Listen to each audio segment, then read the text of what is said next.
Now let me tell you what I don't do before I tell you anything else. I don't fix refrigerators. I fix washers and dryers. That's it. That's the whole business so far. And that was a decision. It wasn't an accident. I picked up this trade after I retired, and I decided right then that I was going to fix 2 things right instead of 6 things halfway. And a man my age doesn't need to be hauling refrigerators all over Allen Parish besides. So I stayed in my lane, and I've been there ever since. So why in the world would you take refrigerator advice from somebody like me? And that's a fair question, and I'm going to answer it. Now, I've been making washer and dryer videos for years, and I'll be honest with you. I'm running out of new videos to make. There's only so many ways that you can rebuild a direct drive transmission. And at some point, you've got it covered. But the questions keep coming in, and they aren't all about laundry. Folks are writing me, and they say, Chip, my refrigerator shot. What do I buy? And for a long time, I just told them the truth. I don't know. That's not my machine. Then I got to thinking about that answer, and I didn't like it much, because here's the thing. I may not turn a wrench on refrigerators, but I know this industry from the inside. I know how these manufacturers treat the men who have to fix their machines, and I know what it's like to wait 3 weeks on a part that ought to be sitting on the shelf. I know how to read a service manual and a wiring diagram, and I know the difference between a machine built to be worked on and one built to be thrown away. And before any of that, I spent 4 years in college learning how to research a topic and how to tell a good source from a bad one. So I did what I know how to do. I went and I did the homework, and I'm going to show you every bit of it so you can check me. Now here's my method. There's 4 things. First, I went and I got real service data, not opinions, not reviews, actual numbers. There's an appliance dealer up in Boston called Yale Appliance, and every year they publish something almost nobody else in this business is willing to publish. They publish how many of the machines they sold came back for service in the first year. Last year, that was 33,190 service calls. 33,000. Now, that outfit sells appliances. They have got a dog in this fight, and you ought to know that. And their numbers only cover the brands that they carry, so Samsung and Frigidaire are not going to be included here. And I'll come back to that. But it's real data from real houses, and there's precious little of that anywhere else. Now, second, I pulled consumer reports, and they test in a laboratory, and they survey owners. And that's a different method. It's a different bias, and it's exactly why I wanted it. Now, when 2 sources that work completely differently agree on something, you can believe that. And when they disagree, and they do in one important place, well, that tells you something too. And I'm going to show you exactly where. Now, third, I looked at the machine itself, not what anybody said about it, the design, where the parts are, what they're being asked to do, and what will happen to them over the next 10 years. Now, that part I can do. That's just being a tradesman. And fourth, I talked to some folks that actually fix these things. I've gotten to know a handful of appliance pros through this channel over the years. They're men who work on refrigerators every day in different parts of the country. And I asked them what I would want to know if I were the one buying it. Now, that's my whole method, data. A second source, the machine, and the men who work on it. Now, let me show you what came out of it. Everything I found comes back to one part, the ice maker. Now, those Yale people with their 33,000 service calls, the single most serviced item they see across every appliance in the store is a refrigerator ice maker. That's number 1. Nothing else is close. And once you understand why, you cannot unsee it. Look at where they put it. On most French door style refrigerators, the ice maker sits up in the fresh food compartment. And that's on the refrigerator side. And your refrigerator is working every minute of every day to keep the fresh food compartment about 37 degrees Fahrenheit. That's above freezing. And that's on purpose. That's so your milk doesn't turn into a brick. Now, right in the middle of that, or next to it, they have asked a machine to make ice and keep it frozen at or below 32 degrees and hold it there. So the refrigerator is fighting itself every single day, forever. And what you get out of that fight is exactly what you expect. you get leaks, you get fill lines that freeze up solid, you get chutes that clog, you get door seals that give out, you get a bucket full of slush instead of ice cubes. And that's not a bad brand. That is not a lemon. That is a design fighting physics, and physics doesn't lose. And here's the number that ought to stop you cold. Every brand that made Yale's most reliable list came in under 10%. Every one of them across the whole store. Washers, dryers, ranges, dishwashers. Now, Yale's most reliable counter depth refrigerator brands, 10.1%. Better than 1 in 10 came back for service in the first year. And that's the best one. So the best refrigerator on the lot couldn't even make the list. Refrigerators are the problem child of this entire industry, and the fancier you go, the more true that gets. All right, so what do you buy? I'm going to give it to you in 3 steps, from the boring answer to the one you probably want. Step 1 is the boring answer, and it happens to be the right one. If what you want is a refrigerator that runs for 15 years and never sees a technician, buy a top freezer. No dispenser in the door, no ice through the front. Consumer Reports has been saying this for years, and everybody ignores it because a top freezer looks like something out of your grandmother's kitchen. But their reasoning is airtight, and it leads to the same conclusion I reached from the other direction. Top freezers score the highest predicted reliability of any style, and the reason is simple. They do not have the parts that break. No ice maker in the warm side, no dispenser, no water line running up through the door. You cannot have a failure in a part that's not there. Now, before I give you model numbers, let me save you some grief.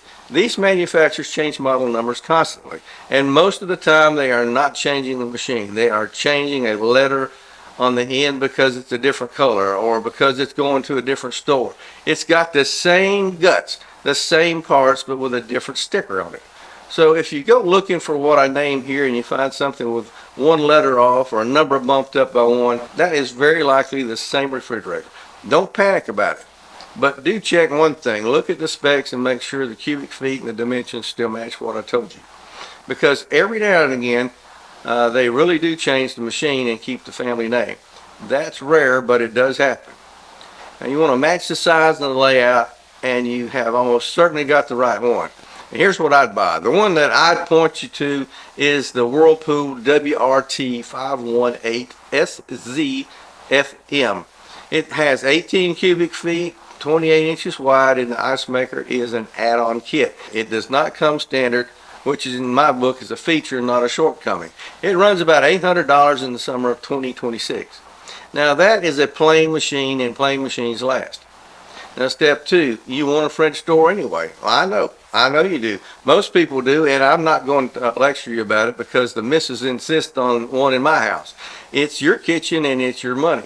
So if you're buying a French door, here's what the data points to. Consumer Reports scores Bosch as the top French door brand, and here's the part that got my attention. Among all the French door brands that Consumer Reports rates, only 2 earned a good mark for predicted reliability. Just 2, Bosch and Fisher & Paykel. Every other brand came up short. Now, Yale Appliance keeps its own numbers, and they're a different animal. Their claims come from actual service calls on the machines that they sell, not predictions. In their data, Bosch sits right near the top of the pack. So you've got 2 outfits measuring the reliability 2 completely different ways. One is predicting how the fridge will hold up down the road, and the other's counting on how often they get called out to fix one. They don't line up on every brand, but they both put Bosch up near the top. Now, when 2 different methods land on the same name, that's the one that I'm going to bet on. The model is the Bosch B36CD 52SNS. And here's a perfect example of what I just told you. Until recently, that same refrigerator was the B36CD 50SNS. Now, Bosch bumped it up from a 50 to a 52 and kept the machine. The same 21.6 cubic feet, the same counter depth, and the same ice system. So if you run across the old 50 on a closeout somewhere, that's going to be the same box for less money. So grab it. It runs around $3,400, but the prices swing a lot among the big box stores, so you shop around for it. Now, I told you I would show you where my two sources disagree, so here it is. Yale Service Data says that LG is the most reliable counter-depth refrigerator that they sell, best in the store. Consumer Reports flags LG French doors as more prone to compressor trouble than the competition. And that's the same brand. Two credible sources, opposite conclusions. So which is it? Now, I'm thinking that both are telling the truth, and here's why. LG went to a linear compressor years back, and they had a bunch of trouble with it. Enough trouble that it wound up in court. And that happened, and I'm not going to stand here and pretend that it didn't. But LG also sells an enormous number of refrigerators. And when you sell millions of anything, even a small failure rate is going to produce a mountain of angry people on the internet. Yale's own numbers put that compressor failure at right around 1% over 5 years out of more than 160,000 service calls. Now 1% is not nothing. If it's your refrigerator, it's 100%. But it's also not that LG's junk, which is what the internet's going to tell you, and that's what a real answer looks like. It is not a clean one. Anybody who hands you a clean answer on this is selling you something. Now here's the part I care most about. This is the one place where I know exactly what I'm talking about. Before you buy any refrigerator, any brand, any price, find out who's going to fix it. Not can it be fixed, who, which shop in your area with a phone number. Because that's the fellow has to take that phone call, and he's the one who has to look you in the eye and tell you that the part's on back order and he doesn't know when it will arrive. I've had to say that more times than I care to count, and it never gets easier. So let me tell you plain, a reliable machine that nobody local will touch is worse than an average machine with a good technician 20 minutes down the road. That's not reflected in Consumer Reports, and that's not on the spec sheet. That is the whole ball game, and almost nobody's going to tell you that. And while we're on it, let's talk about Samsung. You will notice Samsung does not appear anywhere in the Yale numbers I've been quoting. That's because Yale doesn't sell them, so they've got no data on them. And that's honest, and I'm telling you rather than hiding it. What I will tell you is this, and this comes from my own shop, not somebody else's. Samsung is the hardest brand I deal with when it comes to getting parts on the laundry side, where I actually work. And that's the same company, the same parts network, and the same policies that supply the refrigerators. Now, draw your own conclusion. I am just telling you what I run into. Now, a couple of things I'm deliberately leaving out, and I want you to know I'm leaving them out on purpose. I'm not going to tell you there's a lawsuit money waiting for you. There's a lot of chatter online about refrigerator class actions and settlement checks, and some of it's real, a lot of it's websites trying to farm your clicks. I could not verify most of what's floating around out there, so I'm not going to repeat it. If I cannot check it, I do not say it. And I'm not going to hand you a list of 10 refrigerators with 10 links.